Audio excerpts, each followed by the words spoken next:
Здравствуйте. Тема моего сегодняшнего семинара – это мое учение о Боге, здоровье жизни вечной. В данной теме я показываю, каким образом мы можем делать управление в вечном развитии с учетом того, какой должен быть еще ресурс здоровья. То есть, когда мы говорим о вечной жизни, естественно, мы говорим о том, что человек, который рассматривает данную позицию объективно, реально, он должен рассматривать и то, что он, соответственно, встречается с той информацией, которая подтверждает, что жизнь вечна. То есть туда феноменология воскрешения от присутствия данного управленца и технологии обеспечения ресурсом его собственной жизни. То есть здоровье такого человека должно содержать как компоненту условия управления по воскрешению, что тоже требует определенного ресурса в управлении, а также обеспечение задач именно вечного развития. То есть человек, который встречается с определенной ситуацией при реализации данных технологий, он должен, соответственно, обладать определенным даже видом, так скажем, типом здоровья. Поэтому здесь получается, что я бы хотел показать это управление, связанное с тем, что каждый, кто занимается именно технологиями вечного развития и встречается практически с ситуациями, например, воскрешения людей, с задачами привнесения информации такого управления в социальную среду, он должен определенным образом обеспечивать управление по своему здоровью, по здоровью окружающих и, соответственно, фактически обеспечивает социальное, в том числе, кстати, и политическое здоровье и так далее. И поэтому здесь первым уровнем управления является, прежде всего, уровень задач, который возникает у человека, когда он такую информацию воспринимает. То есть я как раз разделил уровень такого, что то, что мы видим в виде задачи, например, вечного развития, это все-таки задача реальной вечности, а в реальной вечности там спектр более полный, да? Значит, получается, мы должны рассматривать прежде всего ресурс, который находится в душе у каждого человека, то есть душа каждого человека имеет такой ресурс. Значит, нужно увидеть сигнал, который идет от вашего сознания в структуру души действующей. Вот здесь вот важно увидеть определенное оптическое сочетание действия души и духа.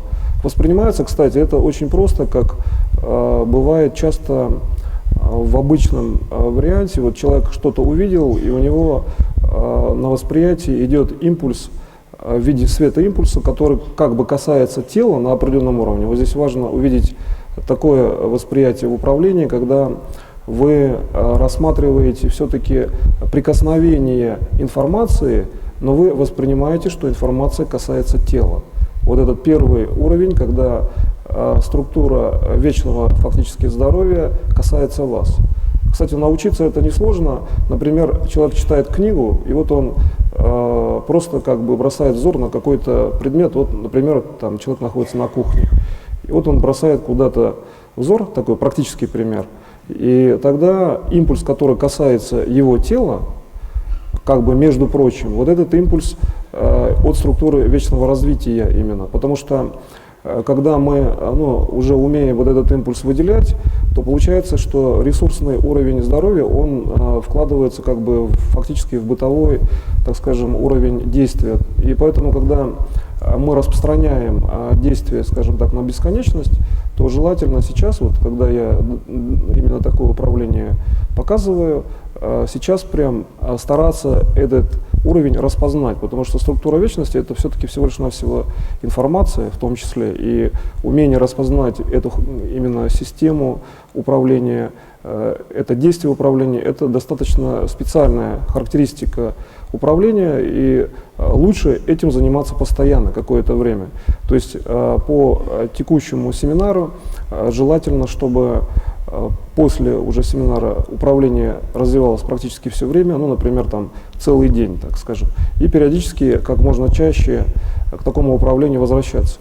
Исходя из логики этого управления, мы рассматриваем структуру развития именно вечного плана таким образом, что если рассмотреть уровень, когда человек впервые, так скажем, себя воспринял, то есть определенная точка восприятия себя у человека. Если вот задуматься в структуре вечности, откуда вообще эта информация берется. То есть мы постараемся информацию рассмотреть в определенном алгоритме, когда она организовывается.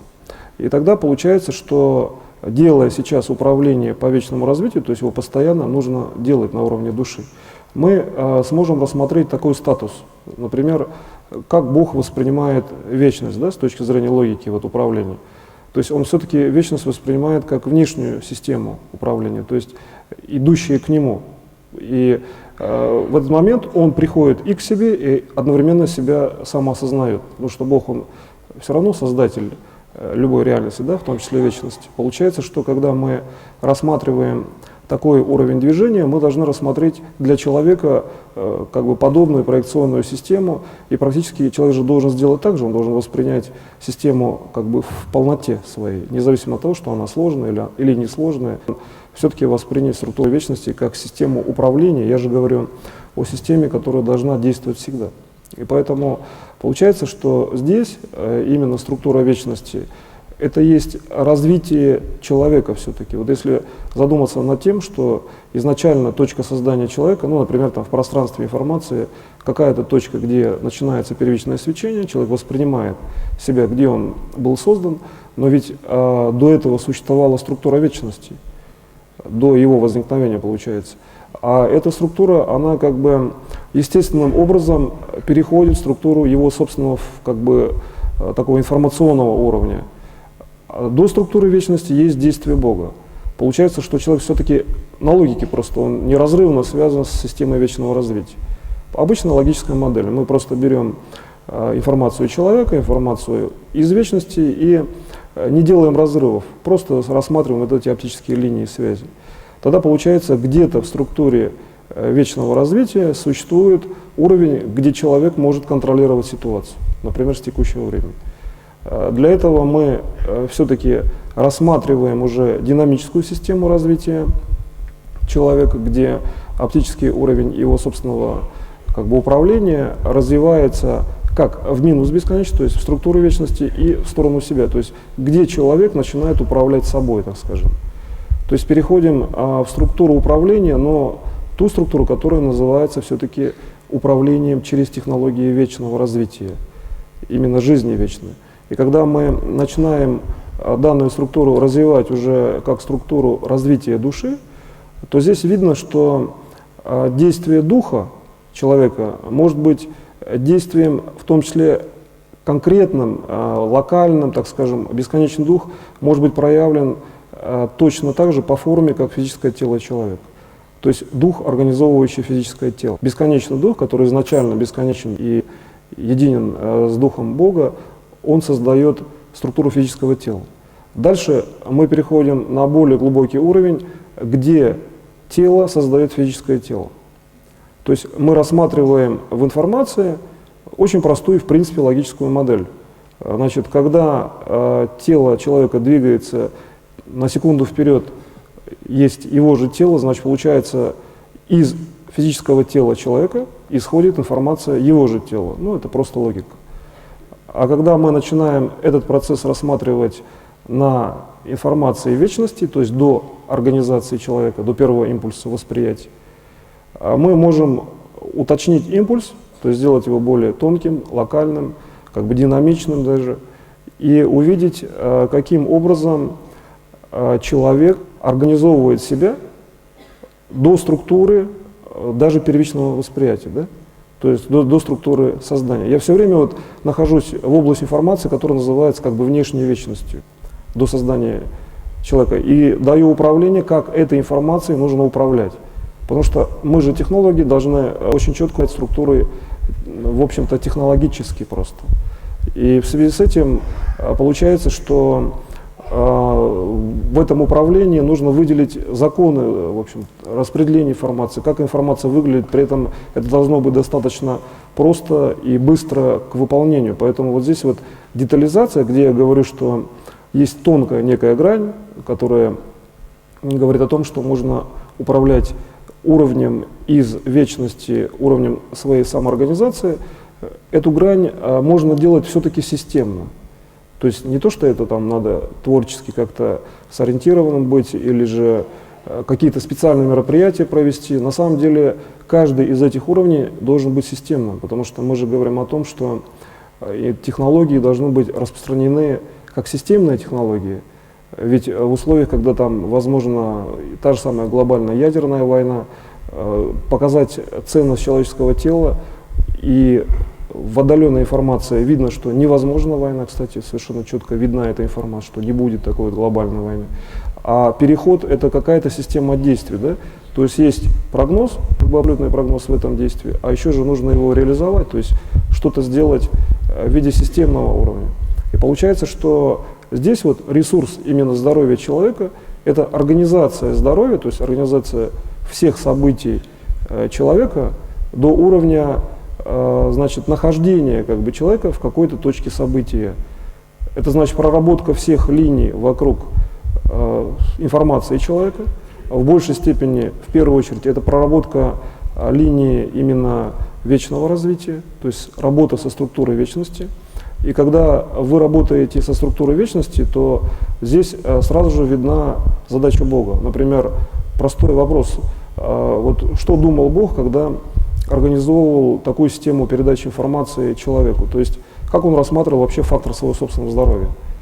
То есть для Бога все равно он может организовывать все, что захочет, да, практически мгновенно. Получается, что для него вообще понятие здоровья тогда? Значит, с этой точки зрения получается, что именно система передачи информации и реальная, кстати, самоорганизация такая же, как есть у всех людей. Значит, это есть один из компонентов здоровья Бога. Когда мы рассматриваем этот компонент как именно систему познания, то получается мы можем связать мысль Бога со своим физическим телом. И вот когда мы начинаем в этой информации вечности связывать мышление Бога с его физическим телом, получается здесь совершенно четко видна структура, где вот эта вот информация вечности, она как бы заканчивается. То есть есть граница вечности. Вот мы ее прощупали на личности Бога. То есть идет развитие от человека, дальше на личности Бога начинается взаимодействие человек-Бог. Тогда получается, что возникает духовный фактор действия из текущего времени, а информация, которая идет, ну, как бы, как достаточно скоростная, да, динамическая информация, которая связывает и Бога, и человека, это, естественно, информация, управляющая любой системой. Значит, первый постулат такого управления в здоровье вечности, именно в том, какое здоровье должно быть в вечном развитии, нужно обязательно создавать управление макровечностью фактически, то есть до уровня организации человека, и при этом управлять на связях, интенсивных связях, в общем-то, даже между людьми, не только там человек и Бог, а рассматривать как бы скоростные связи в идеологии вечного развития. Значит, получается, первый элемент — это идеология. Если для Бога это, собственно говоря, здесь и так понятно, Бог, Он вечный, а для человека это идеологическая связь. И вот, ну, вот эта внутренняя вибрация именно идеологической связи, где духовное как бы, да, развитие человека в бесконечность перерастает в управление, мы видим, что человек начинает приобретать фиксированные характеристики в вечном развитии. Вот первая фиксированная характеристика — это интегрированное развитие именно в идеологии. На самом деле это сложно не выглядит. Есть идеологи, которые понимают, что лучше это делать по ряду причин, ну, чтобы не было там каких-то глобальных проблем. Лично хотят, например, там, жить вечно, да, или действуют по аналогии. Просто Бог делает, значит, надо делать так же. Ну, самый простой пример, да. Значит, хотя на самом деле личность гораздо глубже, естественно. Простое там копирование, как правило, это может быть только в первый раз, когда вот есть такой постулат, человек делает то же самое, но он же должен понимать, зачем он делает человек. И когда вы начинаете рассматривать свою собственную сущность, то там дальше, там, где как бы бесконечность переходит вообще в динамическую фазу, вот здесь, кстати, интересно, очень человеческий фактор возникает. У Бога система распределения мысль тела достаточно четко организована, и можно видеть процесс организации тела из мысли. То есть все механизмы видны, это как бы как специальная технология, кстати, достаточно простая. А когда мы рассматриваем человека, то здесь возникает уже творческий уровень развития человека. Это бесконечность. Зачем, например, Богу иметь физическое тело человека? Потому что это творческий процесс. То есть более интересным и как бы возвышенный процесс на самом деле не бывает, поэтому Бог и имеет физическое тело человека. И здесь получается форма развития, например, идущая от человека, где уже бесконечный уровень информации, который захватывает как бы, да, физическое тело, и дальше система информации, она практически, фактически как бы не распределена. Там есть просто идеи, творчество, там, дух живущий, и причем вечно живущий. И вот когда вечно живущий дух проецируется именно в физическое тело человека, то дальше видно, что дух организовывает физическое тело. Творческий дух, вечно живущий дух человека, организует его собственное физическое тело.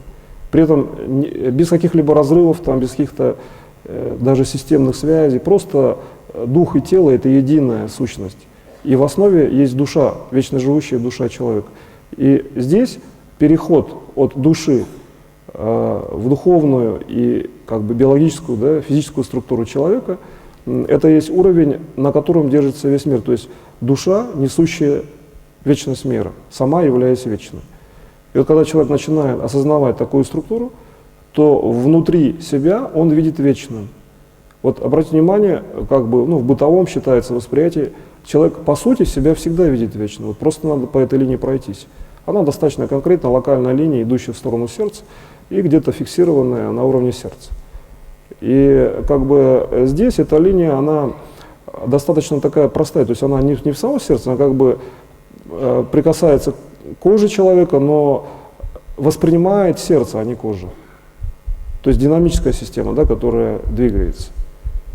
Хотя если человек двигается, то идет восприятие кожи. То есть вот здесь, кстати, очень такой тренинговый простой вариант. Можно рассмотреть линию вечности, с которой, вообще говоря, соприкасается человек всегда.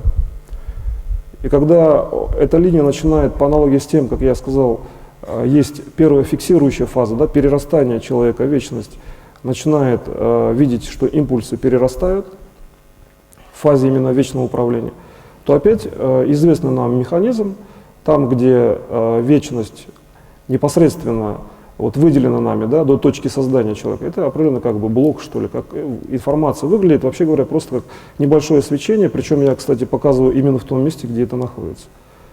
Просто элемент свечения. Если нужно выделить вечность, не надо ее где-то искать, она здесь конкретно, вот то, что соответствует вечности до создания человека, конкретного причем человека. То есть каждого из вас, каждый может найти первичную точку своего уровня создания.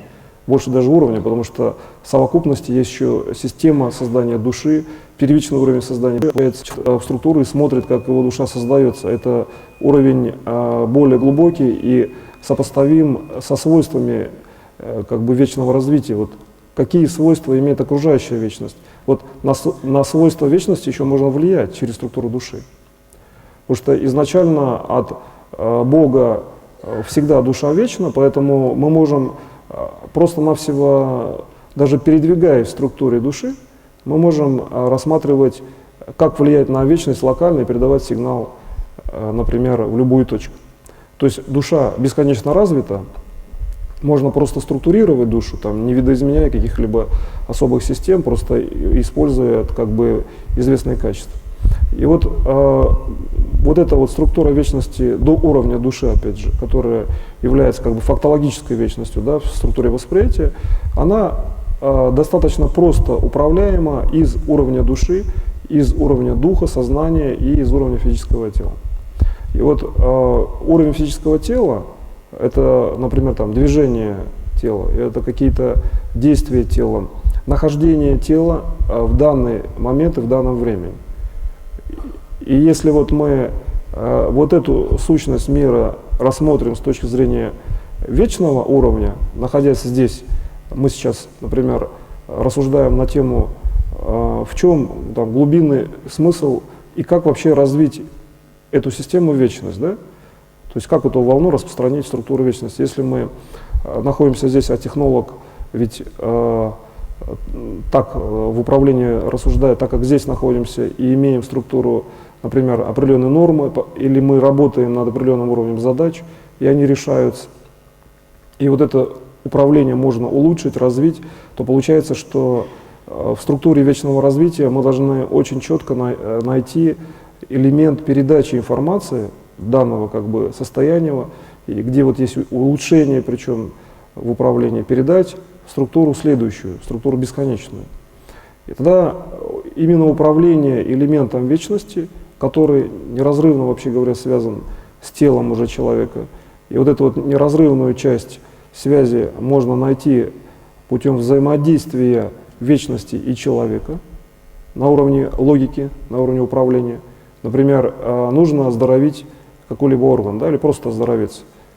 Но в структуре вечного развития просто оздоровиться — это значит осознать, воспринять всю информацию, определить все события, просмотреть, вообще говоря, все клеточные системы, их взаимосвязь, увеличить ресурс. А ресурс клетки, кстати, можно увеличивать до бесконечности. То есть клетка одна, а информации можно закладывать бесконечное количество. Такой же простой пример. Смотрите на клетку, в управлении, да, например, вводите информацию, а с другой стороны структура вечности. Клетка соприкасается с вечной системой, значит, можно вкладывать любое количество информации. И, между прочим, когда на такой уровень вы входите в управление, это как минимум достаточно быстрое оздоровление бывает человек, если ему нужно, например, оздоровиться. Если он там абсолютно здоров, то значит получается, что это достаточно хороший естественный выход на управление событиями и так далее. Потому что в управлении событиями важен тоже принцип невмешательства, когда, например, можно сказать, что событие практически управляемо так, что не было некого там давления, воздействия, что событие происходит так, как положено Богом. Когда распространение события на вечность показывает свободу всех сторон, действия всех сторон. И поэтому вот именно разграничение, как бы, некое такое разбиение вечности, да, монолитной вечности на структуру управления, на подструктурные какие-то системы, это получается, что мы имеем фактически выявление свободы действия в структуре вечности, когда мы ставим задачу резервного как бы управления по здоровью. И, кстати говоря, вот это вот, резервирование, так скажем, да, некого уровня здоровья, значит, увеличение ресурса человека, на самом деле не выглядит как нечто там какое-то особенное, что ли. Такой же человек, просто он четко должен контролировать стратегические системы управления. Самый простой элемент — это контроль стратегических систем, где он развивается, например, есть точка там бесконечного времени развития, он должен понимать, что информация с той точки к нему приходит.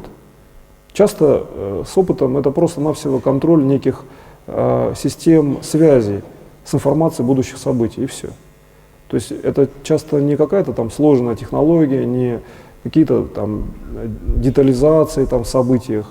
Как правило, бывает так, что можно проработать один раз, и достаточно длительное время потом можно просто-навсего контролировать, как бы маршрут, фактическую линию связи с будущими системами развития. Или просто даже с будущей информацией, которая касается вас, которая ваша информация. И причем в этой информации можно находить, что у вас все нормально за счет просто того, что вы работаете в большей степени с информацией даже. То есть там даже часто не обязательно видеть события как таковые. Потому что человек, он же совершенно свободно может изменить себе события, как он захочет в сознательном плане. Значит, и поэтому получается, что достаточно просто видеть информацию нормы, так скажем, да. Эта информация достаточно такого динамического толка, и она практически все время с человеком соприкасается и действует как активная величина. Вот еще один из факторов управления здоровьем в структуре вечного развития, информация, которая касается вас, это информация активного типа действия, то есть это активная величина. Ее можно выделить по активности. Например, человек начал заниматься технологиями вечного развития, и ему нужно информацию будущего каким-то образом распознать.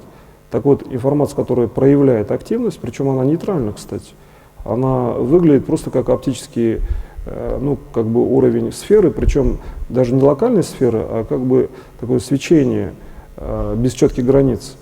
И это свечение начинает двигаться в вашу сторону, и вы начинаете просто-навсего с ним взаимодействовать. То есть достаточно один-два раза обратить внимание, и вы дальше уже имеете как бы платформу вечного развития. Что, кстати, человек делает постоянно. Он постоянно обращает внимание на какие-то сигналы там, будущего. Значит, основной элемент развития в человеке, он уже создан изначально Богом. То есть Бог уже определил, что любой импульс человека, то есть любой уровень его внимания, это уже есть направление вечного развития. Просто нужно распознать. Тогда получается, в чем там особенность ситуации, да, казалось бы. Можно было, например, сосредоточиться и сделать управление там, на ускорении словесного уровня. То есть начальные буквы означают слова, начальные цифры означают управляющие ряды и так далее. И на сверхмощном управлении взять и получить весь объем, например, да, за счет концентрации, например. Но здесь, опять же, управление такое, что пока как бы, каждый человек все-таки не сможет освоить систему такого типа управления, придется вкладывать ресурс передачи знаний. И вот здесь вот возникает элемент как бы, управления скоростью, так скажем. Вот из-за того, что существует необходимость каждого человека, который воспринимает этот импульс, передать знания другим, мы имеем практически, ну, как бы, получается такой уровень, что не все люди распознают систему как таковую, а в большей степени они акцентированы на том, чтобы передать знания в словах, в действиях, в общении и так далее. И это происходит, кстати, повсеместно. Тот, кто увидел максимальный уровень управления, он все равно в систему всей информации передает знания. Эти знания все-таки переходят к другим людям, так быстро или нет, но вот в коллективном сознании, кстати, время убыстряется, и если человек нашел структуру вечного развития, то буквально доходит до секунд, эта информация становится всеобщей, причем входит в управление клеточным планом. То есть надо еще смотреть, где идет взаимодействие на уровне как бы интегрального коллективного сознания, кто быстрее постигает и как идет передача информации. Ведь человек свободен, он же должен передать информацию по своей собственной свободе воли. И поэтому получается, что здесь достаточно идеологическая часто направленность, что он, да, готов там, вечно жить, готов иметь вечное развитие, и все. Этого достаточно, информация свободно передается. Если еще добавлять слова, то это гораздо быстрее. И получается, что исходя из такого как бы интегрированного, что ли, индивидуального уровня, мы приходим к тому, что если мы рассмотрим себя и наше собственное отношение к себе, то есть как мы вообще как бы развиваемся в свою сторону, что мы хотим от себя, например, да? Такой необычный элемент, может быть, для некоторых людей обычно, вот с логикой и основной задачи мы начали с того, что мы внешний как бы свет, который идет к нам, именно в динамическом плане распознаем.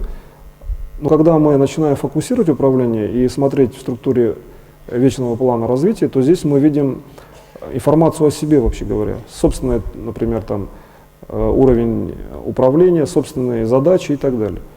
И вот здесь возникает достаточно такой четкий, в общем-то, фундаментальный уровень управления, где человек концентрированно держит управление по всему миру фактически.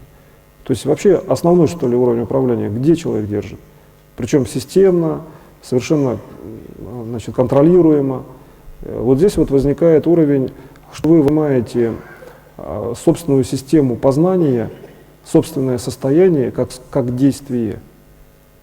И вот когда вы начинаете видеть собственное состояние как действие, вот здесь уже творчество, получается, ну, внешняя реальность, так скажем, внешняя информация, ваша собственная позиция, ваше собственное состояние, это есть связь между вашим управлением и, вообще говоря, вами же, но в пространстве все-таки внешней информации.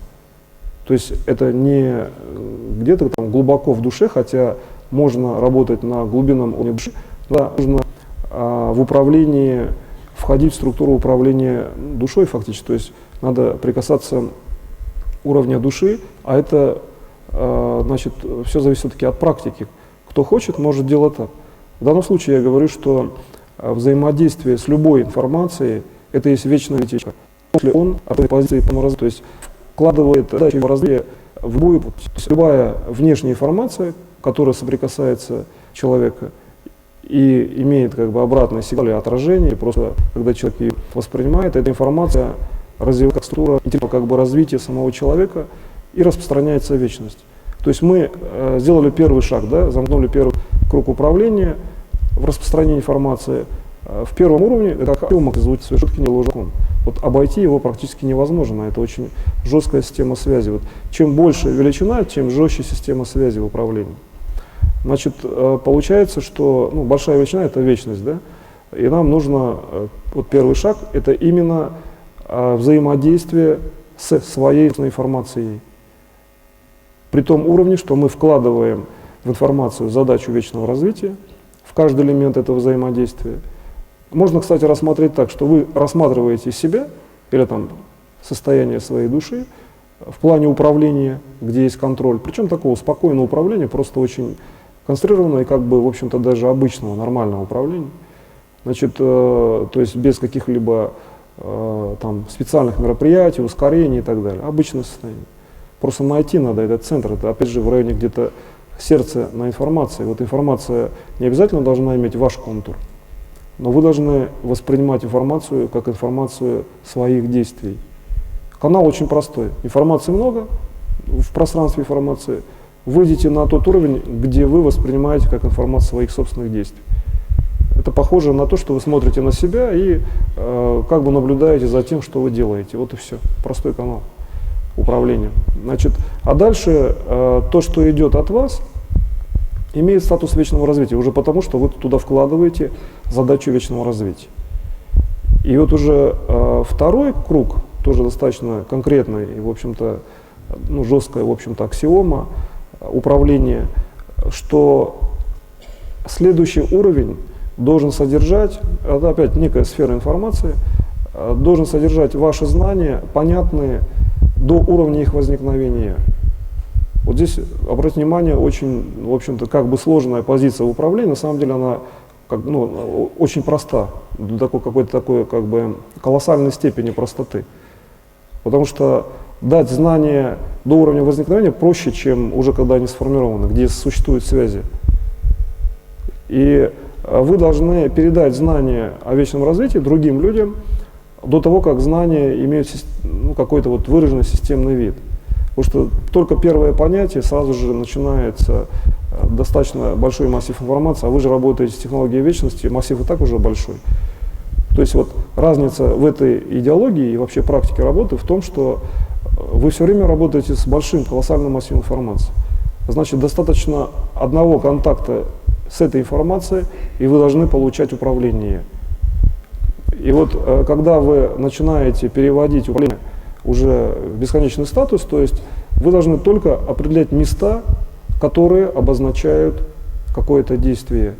Как, например, передать какую-то информацию какого-то объекта реальности. Информативной реальности или физической, не обозначая элемент реальности. В оптике все очень просто, есть отражение структуры вечности, вы находите эту точку и все. Значит, в управлении нужно предпринимать действия, которые бы показывало людям, где на уровне информации вы фактически, в общем-то, видите самостоятельно вот этот сигнал. То есть вы показываете место, откуда информация произрастает, как бы, организовывается. И все. Это очень высокая скорость, которая практически позволяет работать на уровне, в общем-то, достаточно активных, что ли, систем, где вы, например, можете просто-навсего показать уровень в информации вечности, и этот уровень будет передаваться. И вот чтобы этот уровень не был там каким-то плавающим, а постоянно, например, вы делали управление таким образом, что значит, все системы можете сводить к одному месту, чтобы не ходить по какому-то большому массиву информации. Получается самый простой вариант все время давать информацию с вашего здоровья, с ваших хороших событий. И все. Значит, получается, что вы постоянно управляете уже во втором круге, да, управления, показывая все время норму здоровья, то есть фактически себя, в общем-то, контролируете, причем не навязчиво, а просто-навсего потому, что вы других учите. То есть собой в этот момент, кстати, вы можете особо даже не заниматься.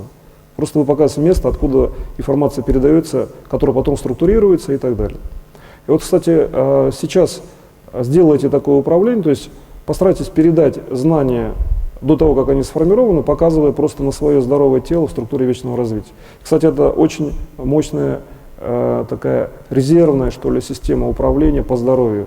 Если работает в этой точке, то резерв здоровья гораздо выше, чем просто там от чего-то кого-то вылечить и так далее, потому что здесь очень мощный уровень именно работы в бесконечность. То есть человек должен уметь справиться с бесконечным количеством ситуаций, и при этом он должен еще вовремя справляться, по возможности максимально вовремя. Поэтому вы сейчас работаете, я буду работать вместе с вами.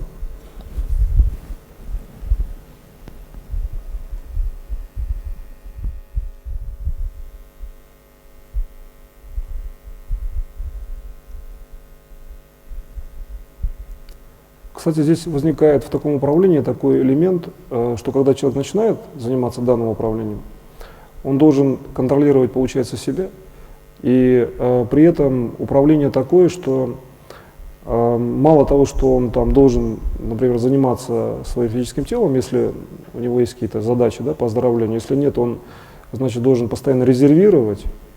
Например, он здоров, но, значит, он должен постоянно резервировать управление. Вот это вот резервирование управления носит такой характер, что все время приходится отсматривать бесконечный фон в управлении. То есть вести как множество задач, получается, по сути. Все время что-то контролируя и так далее. Но когда вы, например, переходите на анализ данной ситуации, вообще, что делает человек в целом, то в основном, основное количество времени, можно увидеть такой элемент в оптике просто, он, в общем-то, этим и занимается. Он постоянно контролирует стратегическую отдаленную информацию. Просто, ну, как бы не очень часто, может быть, распознавая этот процесс, это все в таком естественном уровне управления. Но если мы посмотрим, как человек принимает решения, то именно вот эти вот такие вот объемные области управления вечности, то есть с точки зрения именно вечного развития человека, в основном и определяет локальное решение человека. И вот когда вы начинаете, значит, любые решения какие-то реализовывать, а человек абсолютно свободен, он должен уметь делать все, что он захочет. И поэтому при, именно, конечно, в созидательном плане, когда мы рассматриваем какое-то локальное действие человека и вводим в структуру управления полную свободу действий, то здесь можно вводить свободу действий за счет того, что мы очень большой массив информации переводим в структуру восприятия там, одного частного восприятия человека. И это, кстати, позволяет решать вопросы интегрированно для всех. Вот как вообще человек передает информацию, например, о своем там, вечном развитии в обычной практике жизни. Когда он там смотрит что-то, да, например, ну, простой практический пример. Значит, кто-либо смотрит какую-то видеокассету, которая продается в ларьке. Вот он воспринимает образ видеокассеты, некий объем информации, да, есть ларек. В видеокассете изложены какие-то связи системные, там, как снимался этот фильм и так далее. И по этим всем связям можно сразу пройти, да? Одновременно есть внешнее пространство. Где-то эта информация аккумулируется, интегрируется, соприкасается. И мы, например, можем зафиксировать в управлении какую-то точку, просмотр там видео или понимание, о чем видео. Почему какие-то кассеты интересны, какие-то нет. Да? Например, какая-то информация интересна, какая-то, например, требует, например, более длительного восприятия. Так вот, чтобы информацию сделать правильной, то есть воспринять на этом уровне, как Бог воспринимает информацию, вообще говоря, ту, которую Он сам создает. Любая информация может быть для него нейтральной совершенно. И вот когда на уровень нейтральности вы переходите в восприятие, то можно очень большой массив информации перевести в структуру и передачи, и действия. То есть структуру вечности можно перевести просто в единый импульс. И вот опять же та же самая история. Человек посмотрел на видеокассету, и вот в этот импульс можно вложить структуру передачи информации, где информации бесконечное количество. И вот когда вы начинаете в какие-то уже частные системы управления, естественные, да, вкладывать бесконечный уровень информации, макросозидательной информации, почему я часто акцентирую внимание на том, чтобы именно через макроспасение, через спасение всеобщее спасение шло управление. Потому что технологически это в том числе и уровень сверхбыстрой скорости передачи макромассива информации в каком-то локальном действии. И когда вы передаете информацию в своем, в принципе, любом созидательном действии, ну, в общем, обычном действии, которое входит в систему социальных отношений и так далее. И когда вы начинаете видеть, что эта система управляема, то можно вот этой внешней структурой вечности управлять для того, чтобы проводить достаточно точно информацию к физическому телу. То есть в любом вашем действии может быть практически мгновенный доступ через макросистему, через структуру вечного развития к физическому телу. И не только к физическому телу, можно управлять любым уровнем информации, можно рассмотреть структуру мышления, действия души человека и так далее. Можно рассмотреть движение духа. И выглядит, кстати, это как статичная система. Просто со стороны можно посмотреть, где прошел ваш дух и как выглядит, и почему он там оказался, кстати.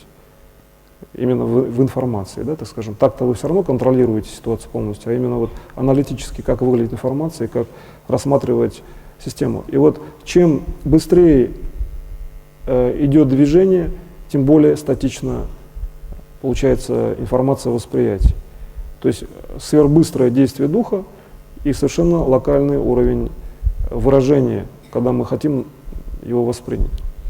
Потому что сознание как бы аккумулирует сверхбыстрые системы в более жесткие, более статичные вещи, чтобы дольше изучить, да, логический закон.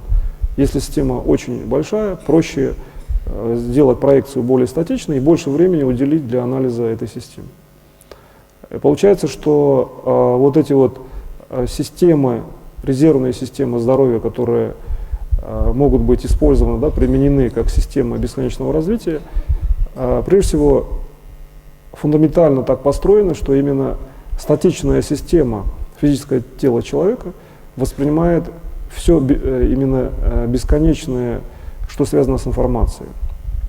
То есть в первую очередь физическое тело человека воспринимает бесконечные величины. И вот когда вы начинаете вот этот уровень управления рассматривать, то есть видеть, каким образом взаимодействует ваше физическое тело именно с бесконечными системами, с бесконечными величинами, то здесь совершенно четко, кстати, видны там социальная система развития людей, причем в сложных системах, политические.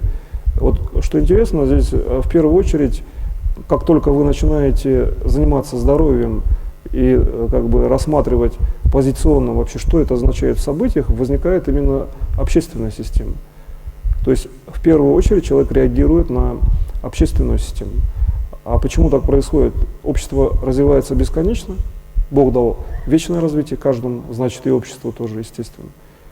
И тогда человек в первую очередь у него возникает такой уровень управления, что он, естественно, возникает макромассив как бы его управления, и он данный массив может конвертировать, как бы переводить в управление таким образом, что можно даже действие не означать словами какими-то, просто идет восприятие. То есть действие можно означать разными словами и по-разному их даже расставлять, а все равно восприятие цельное, бесконечного уровня развития общества и человечества в целом. Получается, что исходя из этого, логически опять это понятно, что восприятие коллективного действия людей – это уже третий уровень управления вечностью. Это третий уровень, который дает уже вашему здоровью фактически гарантию социальных событий. То есть можно иметь очень хорошее здоровье, но нужно обеспечить, чтобы не было там войн и так далее. Да? То есть нужно обеспечить социальный статус собственного развития, развития людей. И поэтому на человеке, в общем-то, проецируется задача развития общества в целом. Вот почему я, когда даю, например, прогноз, часто, опять же, технологически показываю сначала макроуровень, какой-то там, например, там, всю планету в целом, включая там космическое пространство, потому что здесь речь идет о том, что мы должны обязательно работать через макросистему, чтобы управляющее действие было более расширенным, более точным, да, чтобы было больше именно такого макросозидательного действия или там частно-созидательного действия. Чтобы получить частно-созидательное действие, надо абсолютно все рассмотреть, которые как бы близки к уровню данного действия. Ведь действие происходит в системе информации, поэтому там любое взаимодействие с любой информацией может, естественно, вывести управление по какому-то определенному уровню. И вот контролировать управление – это опять же социальная система. Значит, нужно в целом передать информацию обществу, то есть участвовать в работе общества, в управлении и так далее. И получается, что не обязательно, видимо, это часто делать какими-то социальными действиями, часто достаточно просто давать управление, но тем не менее вот человек так скажем, определен, что ли, Богом в управлении, что он все-таки должен участвовать во всех системах, неважно в каких даже. Есть там ядерное ядро какое-то, более начальная субстанция. И если будет нужно, то нужно и этим заниматься. И столько времени, сколько, например, потребуется. Да? И исходя из того, что человек все-таки делает какие-то дела и есть определенный там график работы и так далее, нужно в промежутке успевать делать всегда то, что необходимо. И вот этот вот уровень, ну как бы промежутка действия, да, то есть работа между какими-то выявленными системами действия. То есть есть цель управления, есть реализация, и вот между вот этими элементами действий, то есть как можно делать управление всей внешней системой, как бы акцентируясь или концентрируясь на каких-то специальных или там нужных вам системах. И вот когда вы начинаете импульс всего уровня бесконечного управления связывать с каким-то частным действием своим, то есть можно делать управление, например, по здоровью, да, оздоравливать всех людей сразу вместе взятых там какого-то конкретного человека, вы можете быть абсолютно здоровы и тогда заниматься только другими. И в этот момент вы начинаете работать там, по экологии и так далее. То есть уметь сосредоточить в управлении сразу всю реальность, не выпуская при этом реальность как бы из уровня управления. То есть вы не все вместе как бы воспринимаете, потому что часто такой задачи нет. Главное понимать, что вы ведете управление. То есть вот как я сказал, когда вы берете информацию как бы самого себя, наблюдая за собой, то есть нить управления – это все-таки управление всей реальностью, всем миром. И когда вы начинаете делать управление уже всеобщее, то достаточно научиться в любом уровне управления, кстати, научиться, в общем-то, несложно, сравнительно просто даже, так скажем. Просто нужно все время концентрировать зерно всеобщего управления в любой частной задаче. Выглядит это часто элементарно. Значит, любое управление переводить в оптику, и внутри такое, ну, можно там выделить даже цветом, золотистое зерно, как зерно пшеницы, да, например, иметь цель концентрированного управления по всему статусу всего мира. То есть радикальная, фундаментальная система управления по всему миру. И получается, тогда вы делаете какие-то дела, кстати, тогда они делаются более гармонично, управление выглядит более гармоничным уровнем, как бы без дискретных там каких-то выходов управления, потому что чем проще и естественнее человек делает управление, тем точнее и проще ему работать. То есть он не должен, вообще говоря, напрягаться. То есть следующий уже, да, уровень управления, следующий, например, там 4-й круг управления в задаче именно вечного развития, это вывод на естественные пласты управления. То есть в естественном состоянии человек делает весь спектр макрозадач, макромассивов управления. При этом, в общем-то, нигде никто, я считаю, не говорит, что необходимо все время там вкладывать какой-то ресурс, все время использовать там творческий потенциал. Мы же говорим о системном уровне управления, где часто только идеология определяет вообще все другие задачи. А вот именно выход на естественное управление – это очень сильная волна расширения информации. То есть вот можно нам сконцентрироваться сейчас, и это сейчас вот давайте сделаем, то есть все задачи, например, зала в управлении решены в бесконечном развитии. Кто будет смотреть, например, ну, непосредственно семинар, их задачи решены, но есть же люди, которые находятся вне зала, которые занимаются вообще другими делами. Тогда получается, как их задачи решить? А все равно же им нужно передать знания. И вот именно неразрывность связи, то есть мы воспринимаем себя как коллектив, вся внешняя бесконечная информация строится по той же модели личность, вечность, а здесь просто коллектив, вечность. Разница, в общем-то, небольшая, просто коллектив работает более системно, кстати, часто. Потому что одна идеология общая, например, там вечного развития, и достаточно просто решаются коллективные задачи. И, между прочим, вот именно в вечном развитии коллективное управление даст очень высокие скорости со временем. Причем эта скорость будет очень серьезно нарастать. И система, например, вечного развития, то, что тело станет ну, более управляемым, так скажем, через систему сознания, это будет видно достаточно быстро уже, в общем-то, при недолгой практике именно коллективным методом управления. Поэтому я говорю, что, например, в политических даже системах, если заложить идею вечного развития, то политика как система распространения цели даст возможность многим людям работать идейно просто. И тогда результаты будут существенно лучше именно по технологиям вечного развития. То есть следующий уровень — это изучение, ну, скажем так, 5-й, да, уровень. Хотя можно их там по-разному распределять, ну, можно назвать там 5-й уровень. Значит, то есть следующее — это как выглядит как система волн, идущих от человека. И даже там можно рассмотреть, что уже возникает некий нюанс. То есть чем больше мы передаем информацию, тем проще, менее жесткая система связи.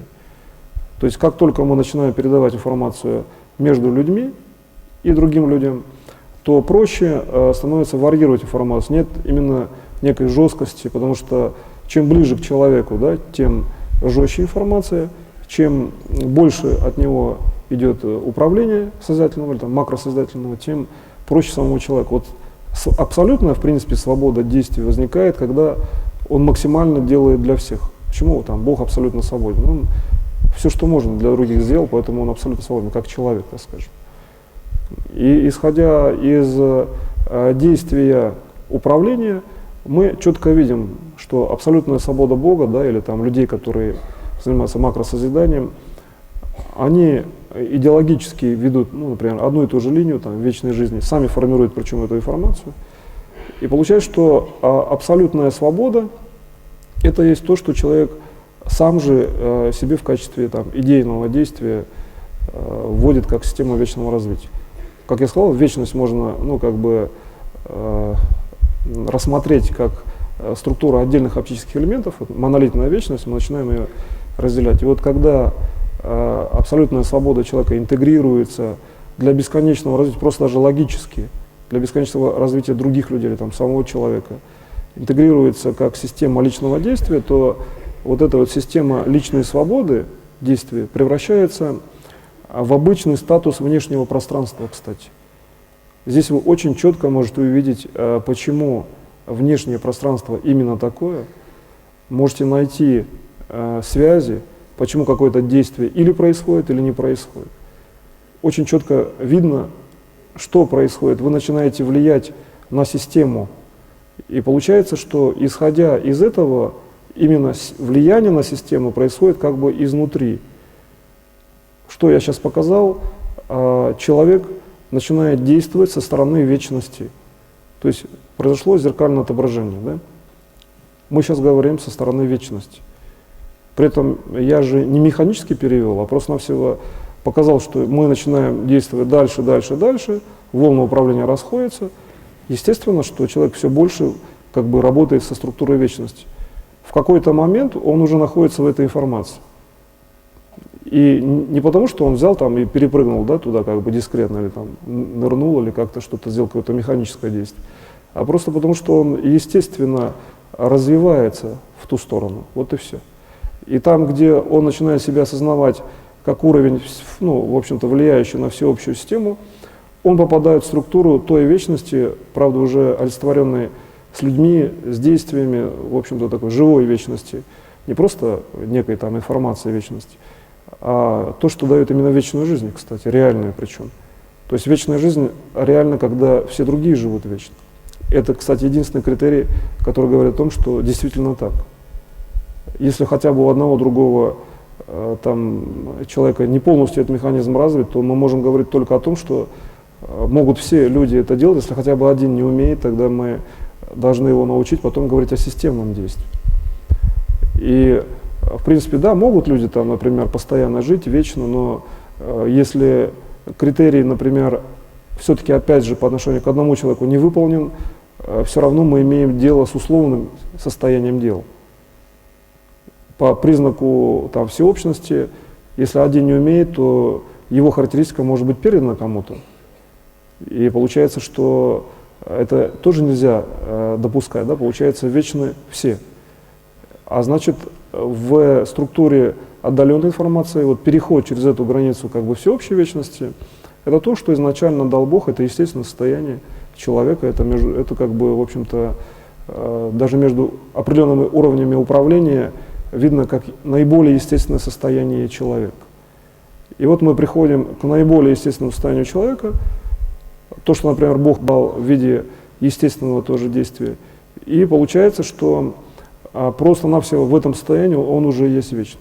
Значит, критерием его, ну, так скажем, логической, там, да, реальной вечности, там, где, возможно, еще не организованы там, все слова, нет всех событий, все-таки является то, что другие вечно. Опять же, да, мы приходим к критерию, который говорит о том, что только по сопоставлению мы можем сказать, что да, действительно, цивилизация вечна, когда уже все это умеют.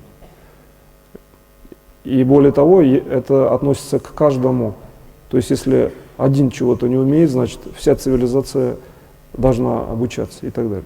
И получается, что, исходя из задачи, опять же, влияния, вот здесь мы приходим к очень такому простейшему, как бы даже элементарному на уровне оптического управления плану управления, что в той уже социальной такой какой-то обобщенной вечности, где жизнь — это и есть вечность, кстати, вот такой термин уже применим, значит, мы можем влиять на эту же самую точку, о которой мы говорили, точка, где есть создание человека, ну, то есть вас, Богом причем.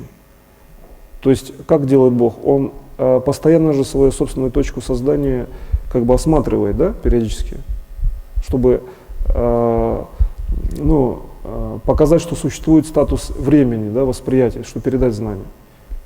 Он создает какую-то как бы систему событий фактически для других. И вот когда мы начинаем видеть, что все действия, там, Бог дал управление, а все действия создаются для того, чтобы других научить, вот здесь уже истинный статус личности действительно раскрывается как статус всеобщей личности, там, божественного уровня, да, действия личности, то есть личность начинает работать на уровне божественных законов, скажем, вечного развития, они становятся естественными для личности. И тогда получается, что мы начинаем видеть, что система передачи информации — это не просто там, например, там, желание человека, а вообще весь мир устроен как система передачи информации определенной, именно макросознательной информации. То есть мир открывается вообще вполне, можно видеть абсолютные системы прогнозов, то есть вот понятие прогностики там, это несложная величина, кстати, потому что там достаточно четко проявленные системы связи, они открыты, там как бы проблем нет, видно так же, как глазами, все события. И тогда получается, что когда человек начинает реализовывать вот это управление к себе, то есть начинает корректировать, да, управление, с точки зрения абсолютного прогноза есть цели, задачи, необходимость их выполнения, например, да, и абсолютные прогнозы, они поэтому имеют фиксированную характеристику за счет того, что все люди в коллективном сознании в определенном времени видят определенные узловые точки будущего. И вот когда они, ну, по общему, что ли, уровню считают, что так должно быть, возникает абсолютный прогноз, который, вообще говоря, не меняется, он виден и все.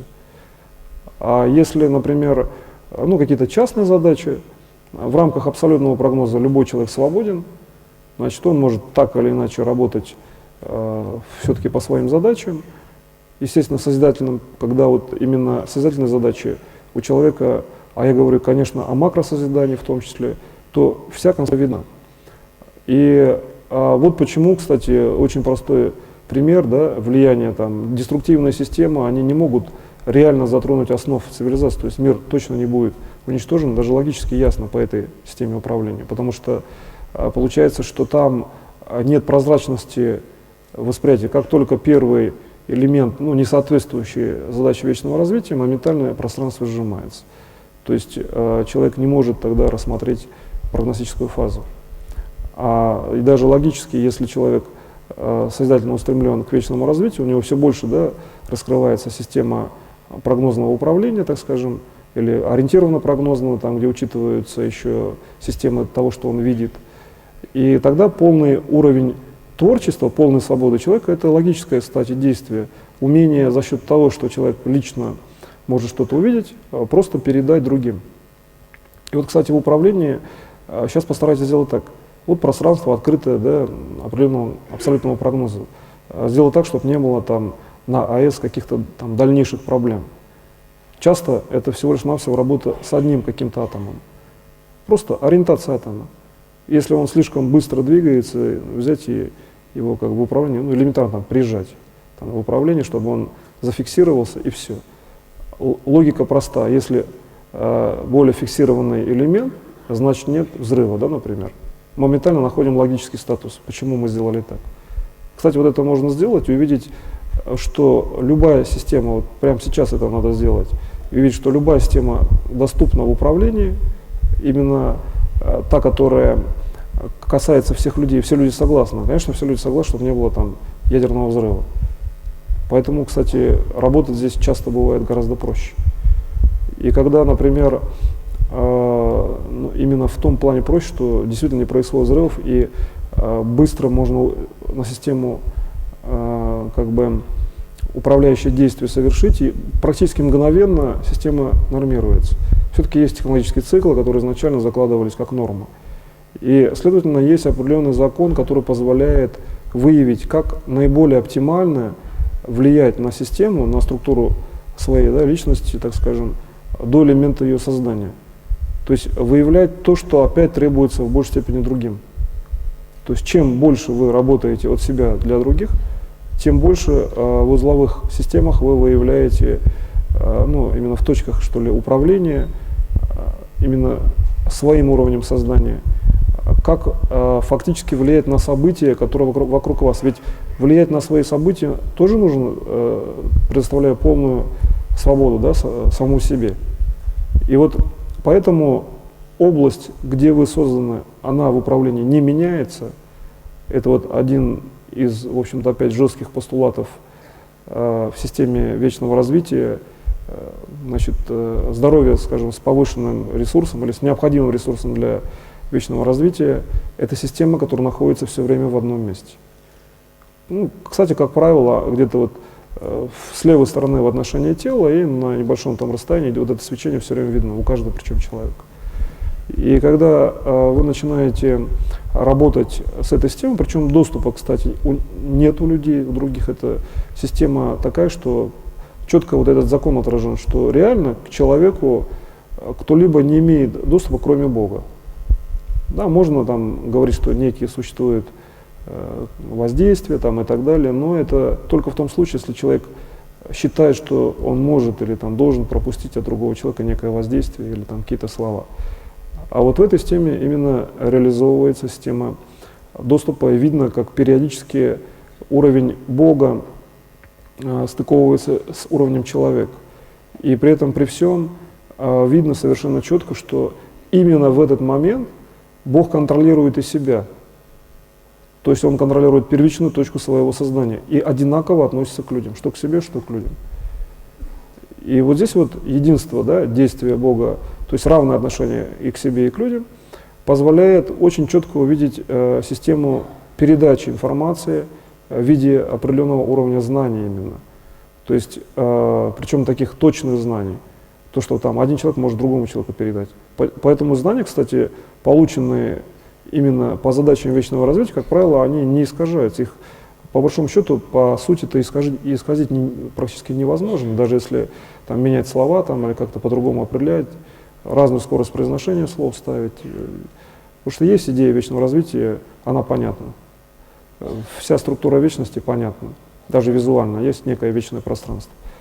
Исказить пространство там, внешнее тоже невозможно. То есть, как бы, той постулат, что есть вечность, ну, это смотрит, воспринимает как элемент вечности космическое пространство. Там что-то сделать с этим пространством практически нереально, да, на уровне там, действия информативного какого-то. Получается, что вечность неискажаема, и передача информации через макроспасение тоже не искажаема. Вот почему там истинные мотивы там, добра, такого всемирного спасения, они всегда передаются достаточно устойчиво. И один критерий – это помощь людям, всеобщее добро и так далее. И вот когда вы начинаете эту структуру развивать в сторону Бога уже, то есть начинаете развивать так, чтобы Бог воспринял как личность, как человек, вашу систему действия, на обычном уровне вы работаете, там, он работает, любой другой человек работает, и это есть просто ваша работа, вы независимы совершенно, ни от кого не зависите, Бог тоже независим, да? И получается обычный диалог в структуре следования идеи, да, вот этого вечного развития, идеи добра фактически, но вечного. И когда вы начинаете на таком уровне видеть реальность, то вот здесь вы начинаете видеть, как Бог приближается к вам в виде личности. То есть мы рассмотрели все системы вечного развития, и как только вот это тепло Бога, то есть его приближение к вам на уровне информации, на уровне реального знания, это есть то, что вы начинаете воспринимать, вот здесь уже вы имеете живую, такую, так скажем, динамичную вечность, человеческую вечность, вот так можно назвать. То есть информация того, что вы ну, обычный уровень управления делаете, то есть живете обычной жизнью, и при этом ваша жизнь во всех проявлениях, она вечна. То есть любой уровень действия – это уровень вечности, о котором не обязательно там постоянно помнить. Ведь смысл этого управления как раз-таки в том, чтобы довести управление до уровня всеобщей гармонии, а потом можно просто спокойно жить и делать какие-то другие дела. То есть управление в структуре вечного развития – это не обязательно постоянное управление в этой задаче.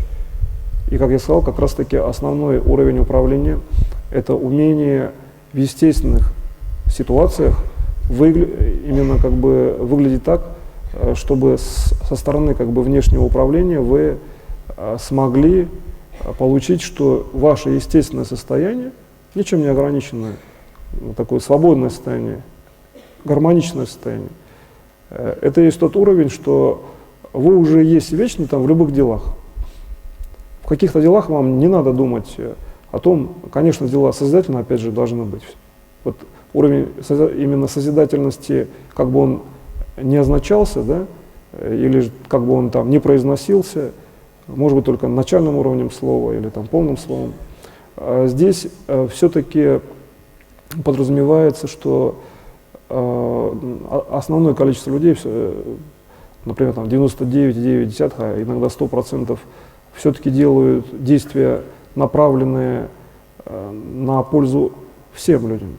И вот чтобы это было вообще все, ну, всегда 100%, тогда получается вот это основная задача как бы общественное воспитание, вот чтобы ну, некая там отрицательная мысль не пришла тем людям, которые не знают этих постулатов, там, например, да, вечного развития.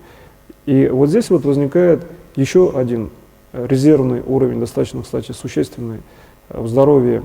Ведь ну, некие там, возможно, проблемы могут быть у людей, если некая внешняя информация не того толка, скажем, да, искажает вот, систему вечного развития.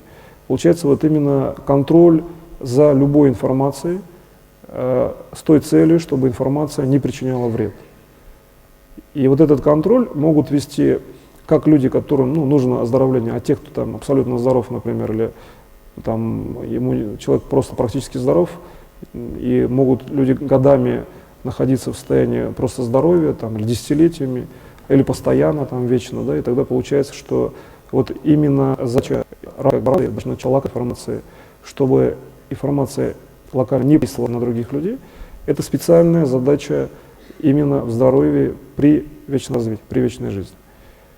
Это значит, нужно в прогнозной фазе, где-то в бесконечное будущее, постараться посмотреть и локально найти, может быть, не обязательно в бесконечном будущем, а где-то в каком-то элементе информации найти тот уровень, с которым необходимо работать. Как правило, это будет соответствовать возможным проблемам, часто социальным, у человека. То есть это фактически управляющий уровень прогнозирования. И выглядит это не просто как прогноз, а как естественная просто жизнь человека. Ведь в естественной жизни человек все время что-то делает, и при этом он справляется с определенным уровнем задач, практически со всеми задачами, как правило. И когда, например, он проходит там какое-то количество времени, и человек дальше развивается, значит, он уже справился за истекший период все-таки. Бог каждому дает, как правило, равные задачи. И когда мы рассматриваем уровень, то есть равность с точки зрения того, что человек может преодолеть задачу, когда мы рассматриваем равенство людей перед Богом всех, и когда мы рассматриваем то, что человек преодолевает все-таки задачи естественно, то вот этот уровень нахождения, и фактически некого управления, он не выглядит как уровень специального поиска. То есть часто и, как правило, всегда это решение конкретных ваших личных задач, но с тем уровнем, что вы решаете на уровне реализации своей вечной жизни. Значит, как я сказал, это специальный уровень работы со здоровьем, с информацией о здоровье, вы можете быть совершенно здоровым. И специальный уровень работы, чтобы эта работа шла естественно, как для вас, так и для окружающих. И вот когда вы начинаете к этому уровню управления переходить уже с точки зрения логики, так скажем, с точки зрения обычных условий развития, обычной жизни, то получается, что, вообще говоря, практика вечного развития, практика реализации личного здоровья, здоровья других людей в вечном развитии становится, вообще говоря, часто обычной практикой действия. И, как я сказал, уже не утомительного какого-то, не то, что надо постоянно над этим заниматься, а просто-навсего заниматься, как делает Бог. Он периодически смотрит на свои задачи и просто работает по задачам, вот и все. И главное, чтобы ваша все-таки цель управления реализовывала в совокупности все задачи здоровья в вечном развитии. То есть не отделяйте цели управления от задачи. То есть в любой цели вы должны жить вечно. Как только человек к этому привыкает, он тогда действительно живет вечно, остается только научить других. На этом я сегодняшний семинар заканчиваю. Спасибо большое за внимание, за ожидание. Очень рад встрече с вами.